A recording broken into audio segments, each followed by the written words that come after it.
જોડણી અને તેના નિયમો। મિત્રો આજે આપણે વાત કરીશું જોડણી અને તેના નિયમો વિશે, જે આવનારી બધી એક્ઝામ માટે ખૂબ જ ઇમ્પોર્ટન્ટ છે। મિત્રો આરટીઓ ની કરતા હો, બીજી કોઈ પણ તલાટીની કરતા હો, મીન્સ ક્લાર્કની કરતા હો, તો કોઈ પણ કોમ્પિટિટિવ એક્ઝામની તૈયારી કરતા હો, આપણા માટે જોડણી અને તેના નિયમો ખૂબ જ ઉપયોગી છે। અને મિત્રો આપ આ વિડીયો જે છે કમ્પ્લીટલી જોઈ લેશો તો પછી તમારે કોઈ પણ વિડીયો જોવાની જરૂર નથી, પણ મિત્રો આ વિડીયો જે છે આપને કમ્પ્લીટલી જોવો જરૂરી છે। તો મિત્રો અમે શરૂઆત કરી આજના વિડીયોની। તો સૌપ્રથમ તો મિત્રો જોડણી છે તેના મુખ્ય બે પ્રકાર પાડવામાં આવે છે। તેમાં જે પહેલો પ્રકાર છે એક તો તત્સમ જોડણી અને બીજું જે છે તદ્ભવ જોડણી।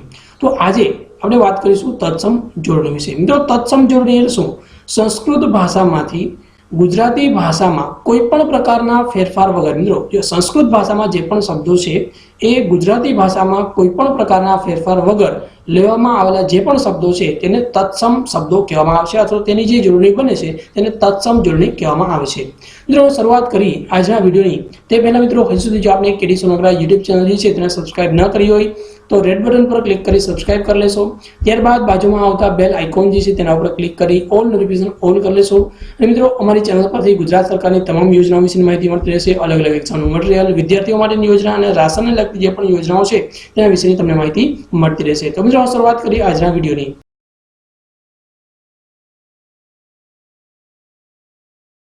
મિત્રો જે રીતે આપણે જોયું કે સંસ્કૃત ભાષામાંથી ગુજરાતી ભાષામાં કોઈ પણ પ્રકારના ફેરફાર વગર ઉતરી આવતા શબ્દો એટલે તત્સમ શબ્દો, અને આના વડે જે પણ જોડણી બને છે તેને તત્સમ જોડણી જે છે તે કહેવામાં આવે છે। તો મિત્રો આ જે તત્સમ જોડણી છે તેના આજે આપણે અલગ અલગ નિયમો જે છે તેના વિશે વાત કરીશું। તો સૌપ્રથમ આપણે જોઈએ તો તત્સમ જોડણી છે તેનો પહેલો નિયમ। મિત્રો આ પહેલો જે નિયમ છે તેમાં ઘણા બધા નિયમ સાથે જે છે લઈ લેવામાં આવેલો છે। ઓકે, તો સાથે એક હારે આપણે યાદ રહી જાય તે માટે ઇમ્પોર્ટન્ટ છે। તો સૌપ્રથમ આપ જોઈ શકો છો કે ભાઈ કોઈ પણ શબ્દના છેડે આવતા શબ્દો જેવા કે ઈક હોય, ઈકા હોય, ઈત હોય, ઈતા હોય, તી હોય, ધી હોય, ઈષ્ટ હોય કે જોડાક્ષર નહીં પૂર્વ જે પણ શબ્દ હશે એ કેવા લખાશે? હસ્વ લખાશે। મિત્રો આપણે ઉદાહરણ દ્વારા સમજીએ જેને કારણે આપણે વધારે ક્લિયર થાય। પહેલી વસ્તુ આપણે જોઈએ કે ઈક। ઓકે, તો ઈકમાં આપણે જોઈએ, ધારો કે આપણે બોલતા હોઈએ છીએ કે ભાઈ આર્થિક। ઓકે, તો આર્થિક આપણે બોલીએ। ઓકે, તો આર્થિકમાં કેવી રીતે લખાશે? આર્થિક। ઓકે, આર્થિક શું કામ? છેલ્લે શું આવેલું છે? અહીંયા ઈ ક આવેલું છે, એટલે કે અહીંયા કેવું આવશે? હસ્વ આવ્યું। જો અહીંયા તમે ઈ કેવું છે? હસ્વ છે, આર્થિક છે। આના પછી આપણે જોઈએ તો જે આપણે વાત કરી છે સામાયિક। ઓકે, તો સામાયિક। ઓકે, તો આમાં પણ જોઈ શકાય છે ઈક જે છે કેવો આવશે? હસ્વ આવશે। આના સિવાય આપણે જોઈએ તો પ્રમાણિક હોય, પ્રામાણિક, પ્રામાણિક। ઓકે, તો આમાં પણ જોઈ શકાય છે ઈક શબ્દ કેવો આવશે? હસ્વ આવશે। આના સિવાય જોઈએ તો પ્રાથમિક છે, પ્રાથમિક। ઓકે, એટલે કે જે શબ્દ જે છેડે છે એમાં ઈક અથવા તો ઈકા આવે। ઓકે, તો આ જોઈએ આપણે બધી જગ્યાએ શું છે? ઈક છે। આ બધામાં કેવો આવશે? હસ્વ આવશે। હવે એવી રીતે હવે આના સિવાય મિત્રો આપણે જોઈએ તો ઈક અને આના સિવાય જે શું છે? ઈકા। ઓકે, તો ઈકા જે છે તેમાં પણ શું આવશે કે એમાં હસ્વ આવશે। એટલે ઈકામાં જોઈએ તો ચંડિકા છે। શું આવશે? ધારો કે ઉદાહરણ તરીકે જોઈએ તો ચંડિકા, ચંડિકા। તો શું આવ્યું? માં ઈકા જે છે તે હસ્વ આવ્યું। આના સિવાય જોઈએ તો કાલિકા હોય, કાલિકા। ઓકે, હવે આના સિવાય જોઈએ તો લેખિકા છે, લેખિકા હોય। પછી જોઈએ તો પરિચારિકા હોય। ઓકે, તો પરિચારિકા આ રીતે લખાશે। પછી જોઈએ તો કુમારિકા હોય, કુમારિકા। ઓકે, તો આરતી જે છે એટલે કે શબ્દમાં પહેલા એ જોયું કે ભાઈ ઈક આવે, પછી એ જોયું કે શબ્દમાં ઈકા છે। ઓકે, આવી રીતે શબ્દમાં જોઈએ તો ઈત હોય અને ઈતા હોય। ઓકે, ઈત હોય અથવા તો ઈતા હોય તો પણ શું લખાશે? હસ્વ લખાશે। હવે ઈત વાળા અલગ અલગ ઉદાહરણ જોઈએ તો આ શબ્દ આપણે જોયું ઈક વાળા ઉદાહરણ છે, પછી અહીં જોઈ શકાય છે ઈકા વાળા ઉદાહરણ છે। હવે આપણે ઈત વાળા ઉદાહરણ જોઈએ। શું છે? ઈત। ઈતમાં આપણે જોઈએ તો લેખિત હોય, તો આ લેખિત આ રીતે લખાશે। પછી આપણે જોઈએ તો જે છે પ્રકાશિત હોય, લેખિત છે, પ્રકાશિત હોય। આના સિવાય જોઈએ તો જે છે પરિચિત હોય, પરિચિત છે। પછી જોઈએ તો સંચાલિત હોય, સંચાલિત હોય। પછી આપણે જોઈએ તો નિરૂપિત હોય, ઓકે, તો આ રીતે જે પણ શબ્દ આવશે તો જે ઈતવાળા શબ્દ છે તેમાં બધામાં શું આવશે? હસ્વ આવશે. આના સિવાય જોઈએ તો ઈતાવાળા જે પણ શબ્દ હોય એવી રીતે ઈતાવાળા શબ્દ હશે તેમાં પણ શું આવશે? હસ્વ આવશે. એટલે જોઈએ તો જે છે વનિતા હોય, વનિતા હોય, પછી આપણે જોઈએ તો અસ્મિતા છે. ઓકે, ગુજરાતની જે અસ્મિતા છે એમાં અસ્મિતા જે લખાય છે એ આ રીતે લખાશે અસ્મિતા છે. પછી જોઈએ તો જે નંદિતા છે. ઓકે, પછી જોઈએ તો ઉપયોગી જે છે ઉપયોગિતા હોય. ઓકે, ઉપયોગિતા છે તે પણ અહીં આવશે. પછી માનિતા હોય, માનિતા.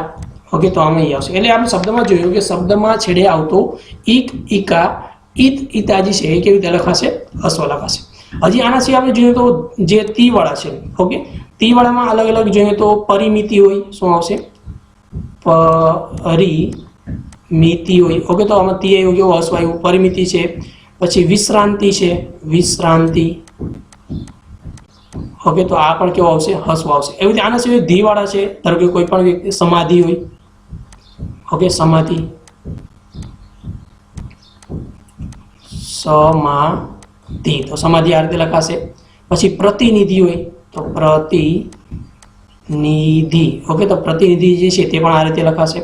હવે ઈષ્ટ વાળા હોય. ઓકે, તો જોઈએ તો વરિષ્ઠ હોય. ઓકે, તો વરિષ્ઠ. તો મિત્રો અહીંયા ખાસ જોવાનું છે, અહીંયા જે રી છે ને એટલે કે આ જે જોડાક્ષર છે તો અહીંયા ઈષ્ટ બોલાશે. ઓકે, વરિષ્ઠ. આના સિવાય આપણે જોઈએ તો ધર્મિષ્ઠ હોય,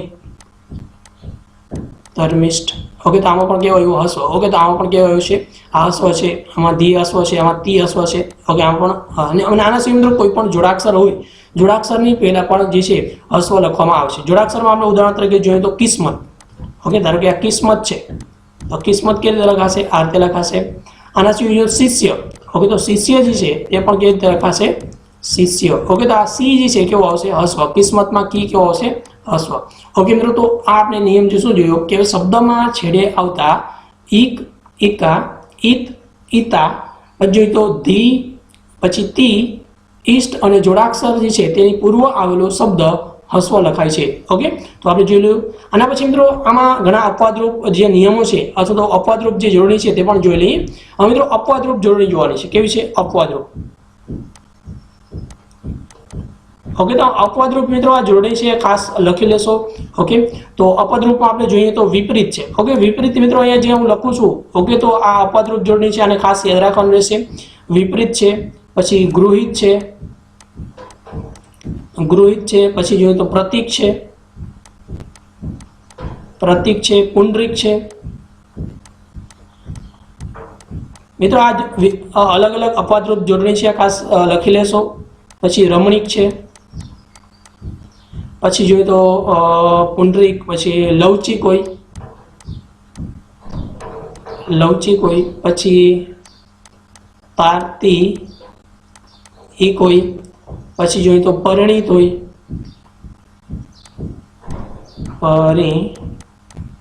પરિણીત હોય, પછી વિનીત હોય. આના સિવાય બીજી પણ છે ઉપવીત હોય, ઉપવીત હોય, પછી નિર્ણિત હોય.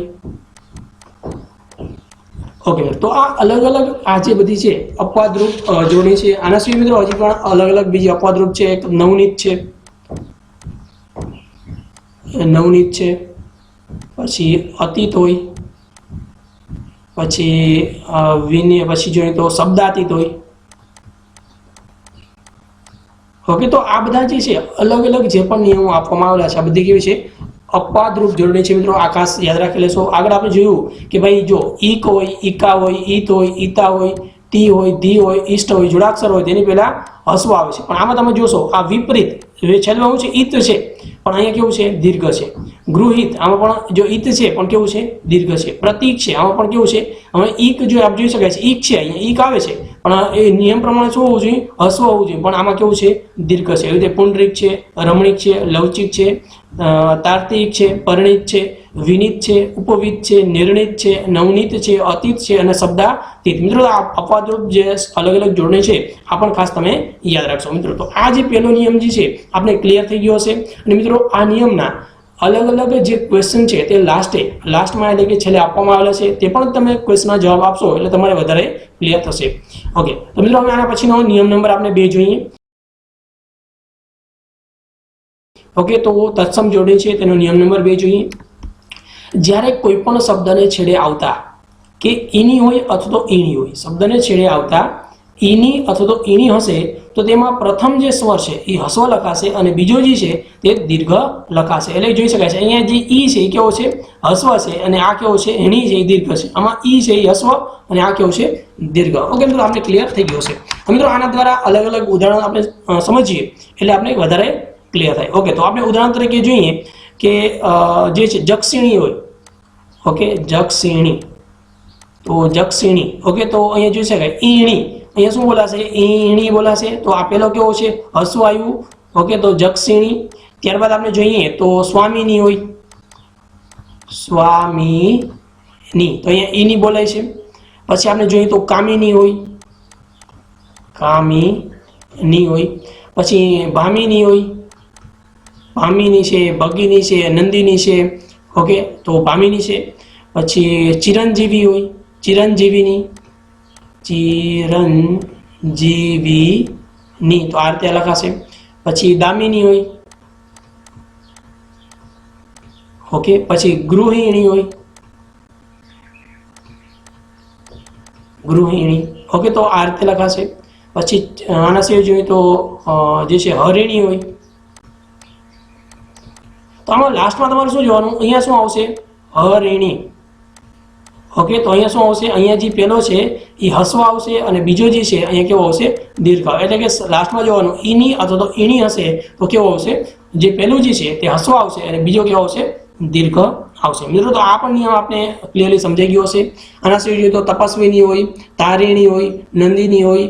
પછી જોઈએ તો કુમુદિની હોય, સુહાસિની હોય. હવે અલગ અલગ ઘણા બધા જે છે ને, પણ યાદ રાખવાનું કે ઈની અથવા તો ઈણી શબ્દ આવે તો હંમેશા કેવો આવશે? દીર્ઘ લખાય છે. પેલો જે છે તે હસ્વ અને બીજો કેવો લખાશે? દીર્ઘ લખાશે. ત્યારબાદ મિત્રો આના પછીનો આપણે ત્રીજો નિયમ જોઈએ. ત્રીજો નિયમ છે કે રેફ આવતો હોય, જે શબ્દ ઉપર રેફ હોય, ઓકે, તેની પહેલાનો જે પણ શબ્દ હશે, ઓકે, તેની પહેલાનો ઈ અથવા તો ઉ હશે એ કેવો લખાશે? દીર્ઘ લખાશે. ઓકે, રેફ હોય અને ઈ પહેલાનો જે પણ શબ્દ હશે તે ઈ કે ઉ કેવો લખાશે? દીર્ઘ લખાશે. હવે ઉદાહરણ તરીકે આપણે જોઈએ તો કે ભાઈ શીર્ષક શું હશે? ધારો કે શીર્ષક લખી, શીર્ષક, તો આ રેફ અહીંયા બોલાણો. ઓકે, એની પહેલાનો આ સી કેવો છે? આ દીર્ઘ છે. ઈ અથવા તો ઉ હશે કેવો લખાશે? દીર્ઘ લખાશે. ત્યારબાદ મિત્રો જોઈએ તો દીર્ઘ. ઓકે, તો આપણે દીર્ઘ સંધિ છે. ઓકે, તો આપણે દીર્ઘ લખે છે તો દીર્ઘ આ રીતે લખાશે. શું કામ? કે અહીંયા રેફ છે એની પહેલા આવેલો શબ્દ કેવો લખાશે?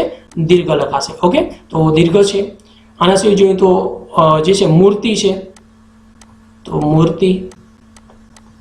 પછી ઉર્મી છે તો ઉર્મી આ રીતે લખાશે. પછી સૂર્યમુખી હોય તો સૂર્યમુખી, સૂર્યમુખી હોય. પછી મિત્રો જોઈએ તો પૂર્વ હોય. તો મિત્રો આ રેફ છે એની પહેલાનો જે શબ્દ, એટલે કે જે શબ્દ ઉપર રેફ છે તેની પહેલા જે પણ શબ્દ આવે છે તેમાં કેવો આવશે કે ભાઈ જે છે દીર્ઘ લખાશે. ઈ અથવા તો ઉ જે હશે કેવો લખાશે? દીર્ઘ. અહીંયા પણ તમે જોઈ શકો છો રેફ છે એની પહેલાનો કેવો છે? દીર્ઘ છે. ઓકે મિત્રો, તો આ પણ નિયમ આપણે ક્લિયર થઈ ગયો છે. આના સિવાય મિત્રો બીજા હજી ઘણા બધા શબ્દ છે. ધારો કે તીર્થ હોય, તીર્થ હોય. પછી કીર્તિ હોય, કીર્તિ હોય. પછી જોઈએ તો વિકિરણ હોય, વિકિરણ હોય. પછી આપણે જોઈએ તો જે છે ઉર્જા હોય, ઉર્જા હોય. પછી સંપૂર્ણ હોય, સંપૂર્ણ હોય. અપૂર્ણાંક, અપૂર્ણાંક હોય. ઓકે, તો આ બધા જે શબ્દ છે એ બધા કેવા લખાશે? જે છે દીર્ઘ લખાશે. એટલે કે રેફ જે છે, રેફ પહેલા જે પણ ઈ કે ઉ આવશે એ કેવો લખાશે? દીર્ઘ લખાશે. મિત્રો તો આ પણ નિયમ જે છે આપણે ક્લિયર થઈ ગયો છે. મિત્રો આમાં અલગ અલગ અપવાદરૂપ અલગ અલગ જોડણી છે તે પણ ખાસ તમે યાદ રાખશો. અપવાદરૂપ, અપવાદરૂપ જે પણ જોડણી છે તે લખી લેશો. ધારો કે ઉર્દુ. ઓકે, તો અહીંયા ઉ જે છે કેવું આવશે? હસ્વ આવશે અને આ રીતે લખાશે ઉર્દુ. આના સિવાય આપણે જોઈએ તો ઉર્ધ્વ છે, ઉર્ધ્વ છે. ઓકે, ઓકે સોરી, ઉર્ધ્વ છે એ પણ આવી રીતે લખાશે. પછી બીજો એક છે ઉપરથી ઉર્વી છે, ઉર્વી છે આ રીતે લખાશે। પછી કારકિર્દી, મિત્રો આ શબ્દ જે છે ઘણી વાર પૂછાઈ ગયેલો છે। ઓકે, તો કારકિર્દી જે છે તે પણ કેવું લખાશે, આ રીતે લખાશે, અપવાદરૂપ જોડણીમાં આવશે। શું કામ કે રેપ છે એની પહેલા અગર જનરલી દીર્ઘ આવવું જોઈએ, પણ અહીં કેવું છે હસ્વ છે। પછી જોઈએ તો આના સિવાય જે ઉર્વશી છે,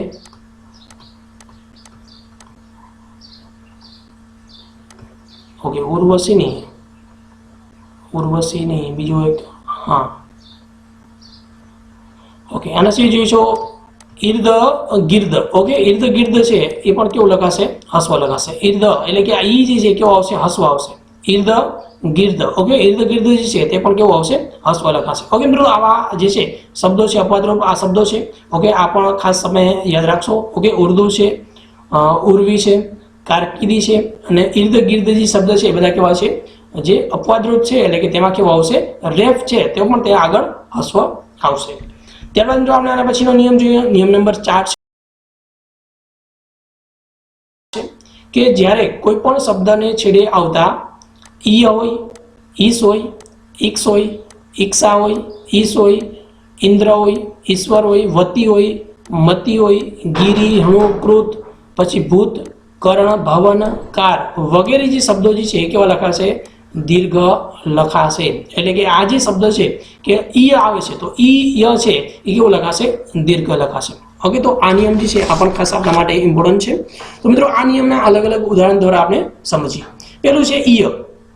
ઓકે, તો ઈયમાં આપણે જોઈએ તો આપણી વાર ઘણી વાર બોલતા હોય છે કે ભાઈ રાજકીય, શું બોલતા હોય છે, રાજ તો કીય, તો આ કીય આ રીતે લખાશે, રાજકીય હોય।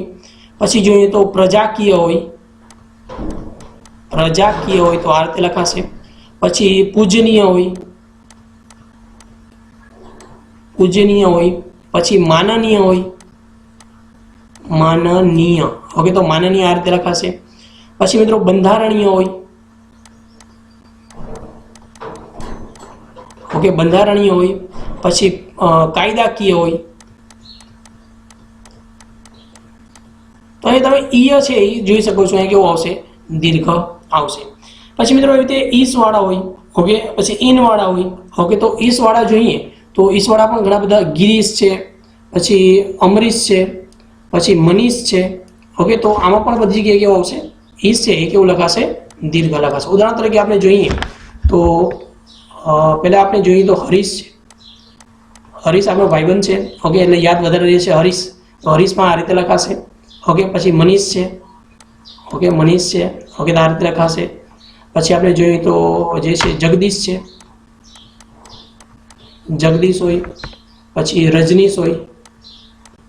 ઓકે, તો આ બધા જે શબ્દ છે, પછી જોઈએ તો કપીશ હોય। ઓકે, બધા કેવા લખાશે, દીર્ઘ લખાશે। પછી જોઈએ તો ઇનવાળા હોય, ઓકે ઇનવાળા શબ્દ હશે, ઓકે તે પણ જે છે દીર્ઘ લખાશે। ઓકે, તો આપણે અલગ અલગ ઉદાહરણ જોઈએ। આમાં ઇન લખતા ભૂલી ગયો છું, અહીંયા જે એક આવે છે અહીંયા ઇન હોય ને ઇન, ઓકે તો પણ કેવું લખાશે, દીર્ઘ લખાશે। એટલે કે જોઈએ તો પ્રાચીન હોય, પ્રાચીન છે। પછી જોઈએ તો પૂર્વકાલીન હોય, પૂર્વકાલીન હોય। પછી જોઈએ તો રંગીન હોય, રંગીન હોય, તલ્લીન હોય। ઓકે, એટલે કે શબ્દમાં છેડે આવતો જે છે ઇન છે એ કેવો લખાશે, કે દીર્ઘ લખાશે। ઓકે, તો આપણે ક્લિયર થઈ ગયો છે। હવે મિત્રો આના સિવાય આપણે જોઈએ તો ઇક્સ છે, ઇક્સા છે, પછી જોઈએ તો ઈશ્વર હોય, વતી હોય, મતી હોય, ગિરી હોય, હણુક હોય। ઓકે, બીજા અમે થોડા આના ઉદાહરણ આપણે જોઈ લઈએ। ઓકે, ધારો કે આ કરણવાળા છે, ઓકે આ કરણના થોડા ઉદાહરણ જોઈ લઈએ। ઓકે, તો કરણમાં આપણે બીજા એક નવી સ્લાઇડ ઉપર જોઈએ। ધારો કે કરણવાળા જે ઉદાહરણ છે એટલે કે એમાં કેવી રીતે દીર્ઘ આવે છે, જે કરણ શબ્દ છે એની પહેલા જે પણ ઈ અથવા તો ઉ હશે એ કેવો આવશે, દીર્ઘ આવશે। ઉદાહરણ તરીકે જોઈએ તો જે છે શુદ્ધિકરણ, શુદ્ધિકરણ આપણે બોલીએ શુદ્ધિ તો કરણ, તો આ રીતે લખાશે શુદ્ધિકરણ હોય। પછી જોઈએ તો વિકેન્દ્રીકરણ હોય, વિકેન્દ્રીકરણ હોય। પછી જોઈએ તો સામાજિકરણ હોય,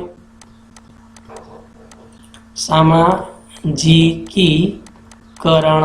ઓકે, તો આ રીતે કરણવાળા હશે તે શબ્દ આવે। પછી આપણે મિત્રો આપણે ભવનવાળા જોઈએ તો ભવનમાં સૌપ્રથમ ભવન એટલે બાષ્પીભવન, શું આવશે, બાષ્પીભવન, બાષ્પીભવન માં રીતે લખાશે। પછી મિત્રો આના સિવાય બીજા જોઈએ તો કારમાં જોઈએ તો અંગીકાર હોય, ઓકે કાર એટલે અહીંયા શબ્દ ગી જે છે અહીંયા જોવાનું છે અંગીકાર. ઓકે તો અંગીકાર હોય, પછી દ્રઢીભૂત હોય,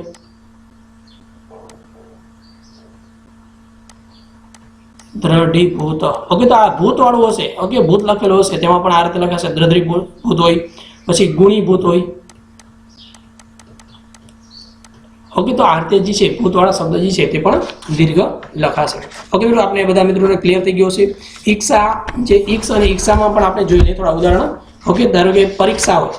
ઓકે તો પરીક્ષા આપણે લખી તો પરીક્ષા કેવી રીતે લખાશે? પરીક્ષા. ઓકે ક્ષ છે તે પહેલાનો કેવો આવશે? દીર્ઘ આવશે. પછી તો આપણે કોઈની પ્રતીક્ષા કરતા હોય, પ્રતીક્ષા હોય, પ્રતીક્ષા હોય. પછી આના સિવાય આપણે જોઈએ તો સમીક્ષા હોય. શું આવશે? સમીક્ષા. ઓકે તો ક્ષા વાળા જે છે ક્ષ હોય અથવા તો ક્ષા હોય તો ક્ષમાં શું આવશે? તો અંતરિક્ષ હોય, અંતરિક્ષ હોય, પરીક્ષણ હોય. પછી જોઈએ તો જે છે નિરીક્ષક હોય. ઓકે તો આ બધામાં જે છે ક્ષ આવશે. એ રીતે ઇન્દ્રમાં પણ જોઈએ કો ઇન્દ્ર હોય તો યોગિન્દ્ર હોય, પછી જતિન્દ્ર હોય, પછી બારિન્દ્ર હોય, પછી જ્યોતિન્દ્ર હોય. તો આ ઇન્દ્ર જે છે તે પણ કેવો આવશે? હસ્વ આવશે. ઓકે ઉદાહરણ દ્વારા આપણે બીજા પણ ઇન્દ્રના ઉદાહરણ આપણે જોઈએ. એટલે શું યાદ રાખવાનું? ધારો કે રવિન્દ્ર, એટલે આ શબ્દ જોડી ઘણીવાર પૂછાઈ ગયેલી પણ છે. રવિન્દ્ર શું અહીંયા તમે જોઈ શકાય છે અહીંયા ઈ છે કેવો છે? દીર્ઘ છે. દીર્ઘ છે એટલે કે રવિન્દ્ર હોય. પછી આપણે જોઈએ તો જ્યોતિન્દ્ર હોય, જ્યોતિન્દ્ર. ઓકે તો આ રીતે લખાશે. પછી જોઈએ તો જતિન્દ્ર હોય. ઓકે તો પછી હરિન્દ્ર હોય. ઓકે તો આ જે છે તેમાં બધામાં આ રીતે ઇન્દ્ર લખાશે. એવી રીતે ઈશ્વર હોય, ઈશ્વરમાં પણ આ રીતે લખાશે. ઈશ્વરમાં શું આવશે?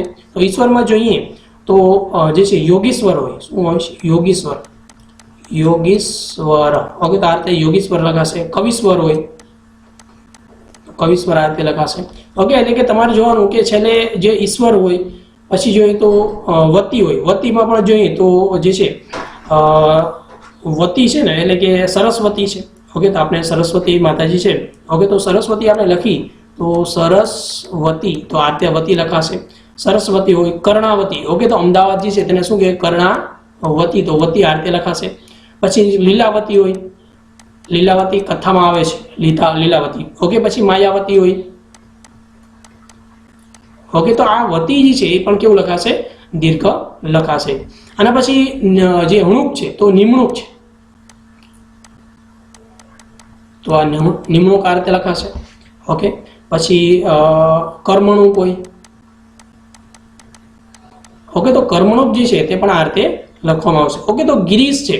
ઓકે ગિરી છે. ઓકે તો કામગીરી હોય, દાદાગીરી હોય, દિલગીરી હોય. ઓકે તો આ બધા જે ગિરી છે તે પણ કેવું લખાશે? દીર્ઘ લખાશે. ઓકે તો આગળ આપણે જોઈએ નેક્સ્ટ સ્લાઇડમાં. ઓકે તો ગિરીવાળા અલગ અલગ ઉદાહરણ જોઈએ કે ભાઈ સૌપ્રથમ તો દાદાગીરીથી આપણે ચાલુ કરી કે ભાઈ દાદાગીરી હોય, દાદાગીરી. ઓકે દાદાગીરી બંનેમાં કેવું આવશે? દીર્ઘ આવશે. પછી આપણે જોઈએ તો કોઈની કામગીરી સારી હોય, કામગીરી, કામગીરી આ રીતે લખાશે. ત્યારબાદ મિત્રો આપણે જોઈએ તો કામગીરી પછી દિલગીરી હોય. ઓકે તો આ બધી જગ્યાએ જે ગીરી આવશે એ કેવો આવશે? દીર્ઘ આવશે. અહીં તમે જોઈ શકો છો ગીરી કેવું છે? દીર્ઘ છે. પણ મિત્રો જો પર્વતના અર્થમાં ગીરી હોય ઓકે તો હંમેશા કેવો આવશે? જો પર્વતના અર્થમાં હોય, પર્વતના અર્થમાં હશે તો ગીરી કેવો આવશે? હસ્વ આવશે. એ રીતે જોઈએ તો નીલગીરી છે, નીલગીરી તો પર્વતના અર્થમાં છે એટલે હસ્વ આવશે. પછી જોઈએ તો ગિરિનગર છે, ગિરિનગર હોય તો હસ્વ આવશે. ગિરિધર હોય, ગિરિધર હોય તો પણ હસ્વ આવશે. ઓકે એટલે કે આ જે ગિરી છે ત્યાં પર્વતના અર્થમાં છે. ઓકે જ્યારે પણ પર્વતના અર્થમાં હશે ત્યારે હસ્વ આવશે અને બાકી જે હશે તેમાં શું આવશે? દીર્ઘ હશે. એટલે કે કામગીરી હોય, દાદાગીરી હોય, દિલગીરી હોય, પછી ગાંધીગીરી હોય. ઓકે તો આ બધા શબ્દો છે એમાં શું આવશે? કે દીર્ઘ જે છે તે દીર્ઘ આવશે. બાકી બધામાં પર્વતના અર્થમાં હશે તો હસ્વ આવશે. ઓકે મિત્રો તો આ પણ નિયમ આપણે ક્લિયર થઈ ગયો છે.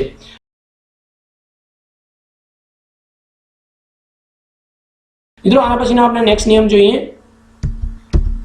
ઓકે તો પાંચમો નિયમ છે.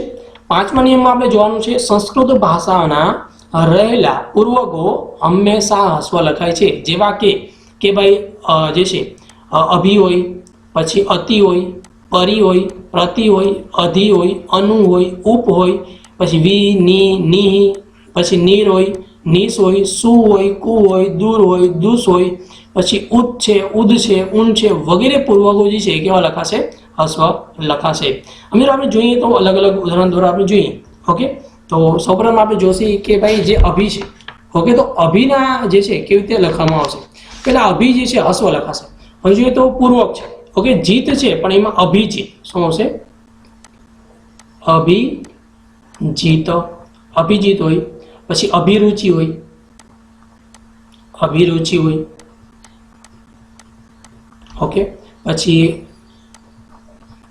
આના સિવાય જોઈએ તો જે છે અભિભૂત હોય, અભિભૂત.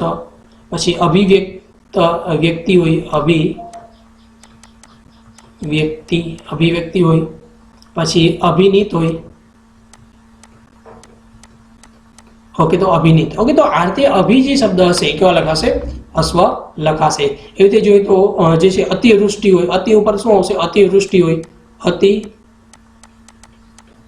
હોય. અતિશય હોય, અતિશય હોય. પછી જોઈએ તો જે છે અતિ માત્રા હોય, અતિ માત્રા. ઓકે, તો આ બધા જે શબ્દ છે કેવા લખાશે? અતિ લખાશે. એ રીતે મિત્રો બીજા પણ આપણે પરી ઉપરથી શબ્દ આપણે જોઈએ તો પરી ઉપર જોઈએ તો પરિસ્થિતિ છે. ઓકે, શું આવશે? પરિસ્થિતિ છે, પરિમિતિ છે, એટલે કે પરિસ્થિતિ. પરી ઉપર શું આવશે? પરિસ્થિતિ. શું કામ? કે અત્યારની પરિસ્થિતિ બહુ ખરાબ છે. શું કામ? ગંભીર છે કોરોનાને કારણે, એટલે પરિસ્થિતિ છે. પછી આપણે જોઈએ તો અલગ અલગ પરિચિત છે, આપણે બધા કોરોનાથી પરિચિત છીએ. ઓકે, પછી કોઈ પણ પરિણિત હોય, ઓકે, પરિણિત છે, પરિણિત જે છે, ઓકે, તે પણ આ રીતે લખાશે પરિણિત. પછી જોઈએ તો જે છે પરિધિ હોય, પરી અને ધી. ઓકે, તો આ રીતે જે છે તે બધા શબ્દ કેવા લખાશે? હસ્વ લખાશે. એ રીતે મિત્રો જોઈએ તો જે છે પ્રતિ હોય, ઓકે, એટલે કે પ્રતિકાર હોય. ઓકે, તો આ પ્રતિવાળા જે શબ્દ છે તે પણ કેવા લખાશે? જે છે હસ્વ લખાશે. એટલે પ્રતિકાર હોય, પ્રતિદિન હોય, પ્રતિબંધ હોય. અત્યારે પ્રતિબંધ બધી કે બહુ લાગેલું છે. પ્રતિબંધ હોય, પ્રતિક્રિયા હોય, પછી પ્રતિનિયમ હોય, ઓકે, પ્રતિબિંબ હોય, પ્રતિકૂળ હોય, પછી પ્રતિભા હોય. આ બધા પ્રતિવાળા શબ્દ છે એ પણ કેવા લખાશે? હસ્વ લખાશે. ઓકે, પછી મિત્રો જોઈએ તો જે બીજા પણ શબ્દ આપણે જોઈએ. ઓકે, તો જે છે અનુ ઉપર જોઈએ તો અનુભૂતિ છે, અનુકૂળ છે, અનુરૂપ છે. ઓકે, તો અનુ ઉપર છે. ઉપ ઉપર જોઈએ તો ઉપકાર છે, ઉપજાતિ છે, ઉપયોગી છે, ઉપજીવી છે. ઓકે, તો આ બધા ઉપ ઉપરથી પણ શબ્દ ઘણા બધા બને છે. ઓકે, તો આવી રીતે શબ્દ યાદ રાખવાનો. વી ઉપર જોઈએ તો વિકિરણ હોય, વિનિયોગ હોય, પછી વિભાજિત હોય. આ બધા શબ્દ કેવા આવશે? વી વાળા જે છે તે પણ કેવા આવશે? હસ્વ આવશે. ઓકે મિત્રો, તો આ પણ આપણે હસવાળા જે નિયમ છે તે પણ આપણે ક્લિયર થઈ ગયો છે. એટલે કે શબ્દ શું યાદ રાખવાનો? કે ભાઈ અભિ હોય, અતિ હોય, પરી હોય, પ્રતિ હોય. પછી અનુ હોય, ઉપ હોય, વી હોય, ની હોય, નિહિ હોય, નીર હોય, નિસ હોય, કુ હોય, સુ હોય, દૂર હોય, દુસ હોય, ઉત હોય, ઉદ હોય, ઉન હોય વગેરે પૂર્વકો જે છે તે હસ્વ લખાશે. ઓકે મિત્રો, તો આમાં પણ અલગ અલગ અપવાદરૂપ છે. ઓકે, તો થોડાક અપવાદરૂપ લખી લેશો. ઓકે, તો અપવાદરૂપ જે છે તે પણ તમને આવનારી એક્ઝામ માટે ખાસ ઉપયોગી થશે. તો મિત્રો આપણે અલગ અલગ ઉદાહરણ જોઈએ તે પહેલા હું તમને થોડા અપવાદરૂપ જે પણ અલગ અલગ ઉદાહરણ છે તે આપણે અહીંયા સાથે બાજુમાં લખી લેશે. ઓકે, તો અપવાદરૂપમાં જોઈએ કે ભાઈ જે છે ક્ષ ઉપર તો તમને ખબર છે. ઓકે, પરીક્ષા હોય, ક્ષ છે એની પહેલાનો હંમેશા કેવો આવશે? પૂર્વ, એટલે હંમેશા જે છે દીર્ઘ જ આવશે. હવે બીજા પણ અલગ અલગ જે છે પ્ર ઉપરથી જોઈશો. પ્રતીક છે. ઓકે, શું છે? પ્રતીક. તો પ્રતીક જે છે આ રીતે લખાશે, પ્રતીક હોય. પછી આપણે જોઈએ તો પ્રતીક્ષા હોય, પ્રતીક્ષા છે. પછી પ્રતિચિ છે. એટલે જનરલી મિત્રો તમે જોશો કે આ જે બધા શબ્દ અપવાદરૂપ શબ્દ છે એ કેટલા અક્ષરના છે? તો 3 અક્ષરના હશે. ઓલા 4 અક્ષરના હશે. પ્રતિચિ હોય, પછી જોઈએ તો પ્રતિય હોય. ઓકે, આના સિવાય જોઈએ તો અતીત હોય. ઓકે, અતીત હોય તે પણ અપવાદરૂપ છે. પછી જોઈએ તો અધીન છે, અધીન છે તે પણ અપવાદરૂપ આવશે. આના સિવાય મિત્રો બીજા પણ ઘણા બધા શબ્દો છે. અધીરું છે, અધીશ્વર છે. ઓકે, તો ઘણા બધા આવા અપવાદરૂપ શબ્દો છે. ઓકે, તે પણ તમારી પાસે હશે જ મોસ્ટ ઓફ. અથવા મિત્રો હું આને તમને લિસ્ટ જે છે આપી દઈશ અલગથી. ઓકે, તો આ બધા જે શબ્દ છે, દૂર છે, દૂર ઉપરથી ખાસ જોશો કે ભાઈ દૂરબીન. ઓકે, દુરુપયોગ છે. ઓકે, દુરુપયોગ આ રીતે હસો લખાશે પણ દૂર છે, દૂરબીન છે, દૂરદર્શી છે, દૂર સુદૂર છે, એ બધા કેવા લખાશે? દીર્ઘ લખાશે. ઓકે, તો મિત્રો હવે આના રિલેટેડ અલગ અલગ જે ઉદાહરણ છે તે આપણે જોઈએ. ઓકે, જેના કારણે આપણે વધારે ક્લિયર થાય. ઓકે મિત્રો, આપણે આ નિયમ જે છે તે પણ ક્લિયરલી સમજાઈ ગયો છે. હવે મિત્રો પહેલો શબ્દ છે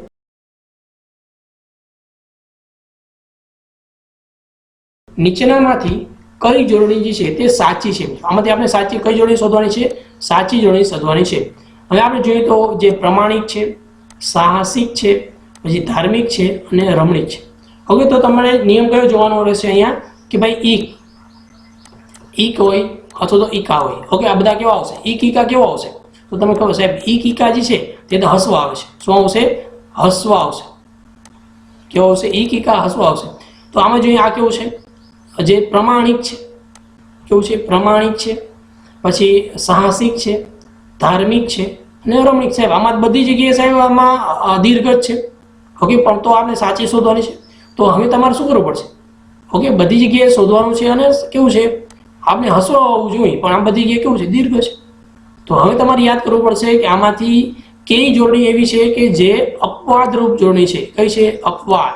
તો તમને જો અપવાદરૂપ જોડણી આવડતી હશે તો તમને ખબર પડી જશે કે આ જે જોડણી છે તે આપણો સાચો જવાબ થશે। તો મિત્રો આપણે જોયું હતું કે રમણીક જે છે, ઓકે, આ રમણીક જે છે એ અપવાદરૂપ જોડણી છે, માટે આ જે રમણીક શબ્દ જે છે તે આપનો સાચો જવાબ થશે। બાકી આ પ્રમાણિક જે છે, પ્રમાણિકમાં કઈ રીતે? ણી આ રીતે આવશે, આમાં સી આ રીતે આવશે, ધાર્મિકમાં આ રીતે આવશે।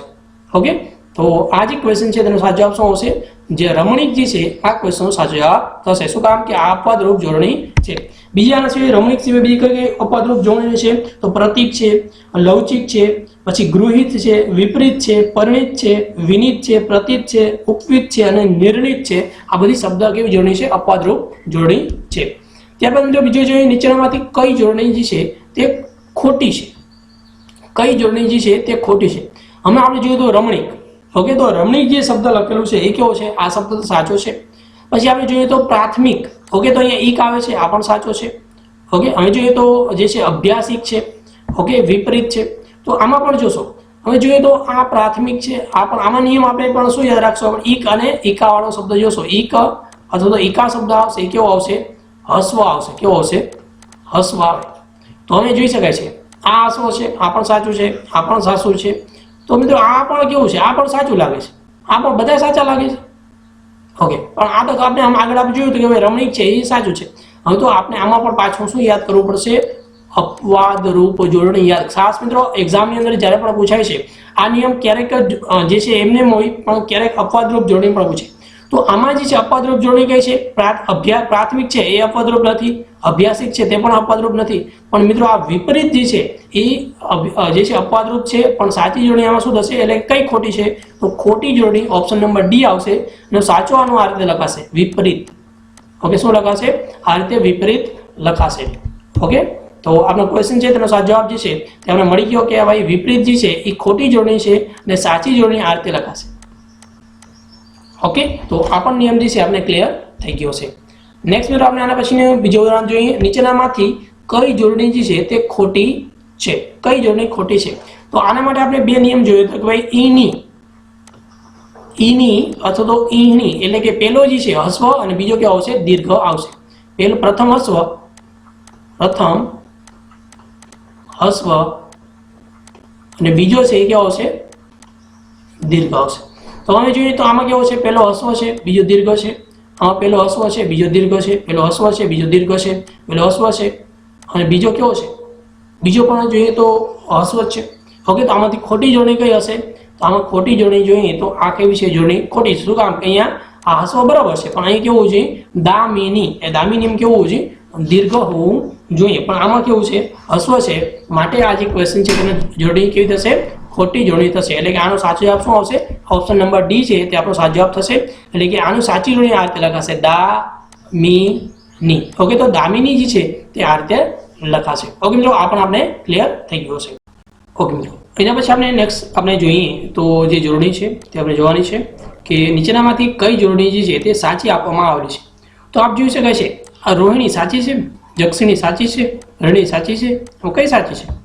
તો મિત્રો આપણે જોઈએ તો સૌપ્રથમ આપણે આના માટે નિયમ યાદ હોવો જોઈએ કે ભાઈ જે છે ઈની અથવા તો ઈણી। ઓકે, તો આ ઈની અથવા તો ઈણી એટલે કે પેલો જે હસ્વ અને બીજો દીર્ઘ હોવો જરૂરી છે। ઓકે, પેલો આમાં હસ્વ છે અને બીજો કેવો છે? હસ્વ છે, એટલે કે આ કેવી છે જોડણી? ખોટી છે। આમાં જોઈએ તો પેલો હસ્વ છે, બીજો દીર્ઘ છે, એટલે કે આ સાચો હોઈ શકે છે ઓકે, આ પહેલો કેવો છે હસ્વ છે, બીજો કેવો છે હસ્વ છે, એટલે કે આ કેવી છે ખોટી છે. આમાં પણ જોશો કામિની જે છે આ પણ કેવું છે ખોટી છે, એટલે કે આપનો જે ક્વેશ્ચન છે તેનો સાચો જવાબ શું હશે કે જે છે કે જક્ષિણી જે છે તે સાચું લખેલું છે, એટલે કે આ જે ક્વેશ્ચન છે તેનો સાચો જવાબ શું હશે જક્ષિણી જે છે આ ક્વેશ્ચનનો સાચો જવાબ છે. અંદર આ રોહિણી જે છે તો રોહિણી સાચું કેવી રીતે લખાશે તો રોહિણી આ રીતે લખાશે હણી આ રીતે લખાશે. હરણી છે તો હણી આ રીતે લખાશે. પછી કામિની છે તો કામિની આ રીતે લખાશે કામી અને ની. ઓકે, તો આ રીતે કામિની લખાશે. મિત્રો આના પછીનો આપણે નેક્સ્ટ નિયમ જોઈએ. નીચેનામાંથી કઈ જોડણી જે છે તે સાચી છે તમારે ગોતવાનું છે. તો આમાં જોશો કે ભાઈ આપણે જે છે તીર્થ છે, વિકીર્ણ છે, પૂર્વ છે અને જે છે દીર્ઘ છે, આમાંથી કઈ સાચી છે તે તમારે શોધવાની છે. હવે આના માટે તમારે જોઈ શકાય છે અહીંયા રેફ છે, અહીંયા પણ રેફ છે, અહીંયા પણ રેફ છે, એટલે આપણે તમને રેફ વાળો નિયમ આવડવો જોઈએ. તો રેફ વાળો નિયમ શું કહે છે, રેફ પહેલાનો જે પણ શબ્દ હશે તે કેવો આવવો જોઈએ કે દીર્ઘ હોવો જોઈએ. રેફ પહેલાનો શબ્દ કેવો હોવો જોઈએ દીર્ઘ હોવો જોઈએ. તો આ રેફ છે એની પહેલાનો અહીંયા દીર્ઘ છે, બરાબર છે, તો અહીંયા રેફ છે એની પહેલા દીર્ઘ નથી એટલે આ ખોટું છે. આ રેફ છે એની પહેલા જે છે દીર્ઘ નથી એટલે ખોટો છે. આ રેફ છે એની પહેલા દીર્ઘ નથી એટલે આ પણ કેવો છે ખોટો છે, એટલે કે સાચો જવાબ શું થશે જે છે તીર્થ જે છે તે સાચી જોડણી થશે. તો આ જે ક્વેશ્ચન છે સાચો જવાબ શું આવશે તીર્થ જે છે સાચું છે. બાકી આ જે છે વિકીર્ણ છે તો વિકીર્ણ આ રીતે લખાશે વિકીર્ણ આ રીતે લખાશે. પૂર્વ જે લખી છે તો પૂર્વમાં આ રીતે પૂર્વ લખાશે. દીર્ઘ છે તો દીર્ઘમાં આ રીતે દીર્ઘ લખાશે. આ બધી મિત્રો કઈ સાચી જોડણી થઈ ગઈ. ઓકે, તો આ પણ આપણે ક્લિયર સમજી ગયો છે. નેક્સ્ટ મિત્રો આપણે જોઈએ તો નીચેનામાંથી કઈ જે જોડણી છે તે કેવી છે ખોટી જોડણી છે. ઓકે, તો આપણે જોવાનું છે તીર્થ આ કેવું છે સાચું છે. ઓકે, આમાં પણ તમને રેફ વાળો નિયમ આવડવો જરૂર. રેફ વાળો નિયમ શું કહે છે પહેલો જે છે રેફની પહેલા જે પણ શબ્દ આવે તે દીર્ઘ હોવો જરૂરી છે. ઓકે, તો આ પૂર્વ સાચું છે, દીર્ઘ સાચું છે, પણ આ વિકીર્ણ જે છે એ કેવું છે આ ખોટી જોડણી છે, એટલે કે આ જે ક્વેશ્ચન છે તેનો સાચો જવાબ શું આવશે ઓપ્શન નંબર બી. ઓકે, તો આપ જોઈ શકો છો આ ક્વેશ્ચન છે તેનો સાચો જવાબ શું આવશે વિકીર્ણ જે છે તે ખોટી જોડણી છે અને વિકીર્ણ જે છે સાચો આ રીતે લખાશે. ઓકે મિત્રો, આ પણ આપણે ક્લિયર સમજાઈ ગયો છે. નેક્સ્ટ મિત્રો આપણે જોઈએ તો નીચેનામાંથી કઈ જોડણી જે છે તે સાચી છે આપણે જોવાનું છે. આ જોઈ શકાય છે માનનીય છે, બંધારણીય છે, ભારતીય છે, પછી પ્રજાકીય છે. ઓકે, તો આના માટે તમને નિયમ આવડવો જોઈએ કે ભાઈ શબ્દમાં જે છે છેડે આવતો ઈય હોય, ઇન હોય, ઈસ હોય, ઇક્સ હોય, ઈક્ષા હોય, પછી ઇન્દ્ર, ઈશ્વર, મતિ, ગિરી, હણુક આ બધા શબ્દ કેવા લખાશે તો દીર્ઘ લખાશે. કેવા લખાશે દીર્ઘ લખાશે. ઓકે, તો હવે આપણે જોઈએ તો આમાંથી સાચી આપણે જોવાનું છે. તો આમાં માનનીય છે એટલે કે ય છે, ય પહેલાનો જે પણ શબ્દ આવશે એ કેવો આવવો જોઈએ કે ભાઈ દીર્ઘ આવવો જોઈએ. આ માનનીય છે. ઓકે, તો આ ખોટું છે. ઓકે, બંધારણીય છે આ પણ ખોટું છે. પછી ભારતીય આ પણ કેવું છે ખોટું છે. પણ પ્રજાકીય જે છે એ સાચું છે. શું કામ કે અહીંયા ય છે, ય પહેલાનો શબ્દ કેવો હોવો જોઈએ દીર્ઘ હોવો જોઈએ અને એ પ્રમાણે જ છે એટલે આ કેવું શબ્દ થશે તો સાચું પ્રજાકીય જે છે તે સાચું જોડણી થશે. પણ મિત્રો આ જે શબ્દ છે આની સાચી જોડણી શું લખાશે આ રીતે આની સાચી જોડણી લખાશે માનનીય, માનનીય આ રીતે લખાશે. બંધારણીય છે, બંધારણીય આ રીતે સાચું લખાશે. પછી ભારતીય હોય તો ભારતીય આ રીતે જે છે તે સાચી જોડણી લખાશે. મિત્રો આના ઓકે, તો આ અલગ અલગ આપણે નિયમો જોયા. મિત્રો આ જે નિયમ છે આવનારી એક્ઝામ માટે ખૂબ જ ઉપયોગી થશે. આવનારી આપણે બિનસે ક્લાર્કિંગ કરતા હો, એટીડીઓની કરતા હો, તલાટીની કરતા હો અથવા તો જે જીપીએસસી આરટીઓની એક્ઝામની પ્રિપેરેશન કરતા હો તો તેના માટે પણ આ જે વિડીયો જે છે તે ખૂબ જ ઉપયોગી છે. તો મિત્રો આપને આ વિડીયો કેવો લાગ્યો તે પણ કોમેન્ટમાં જણાવશો. તમારા બીજા કોઈ પણ સજેશન હોય તો પણ કોમેન્ટમાં જણાવશો. ઓકે મિત્રો, આપને બધાનો ખૂબ આભાર. Thanks for video. Have a nice day.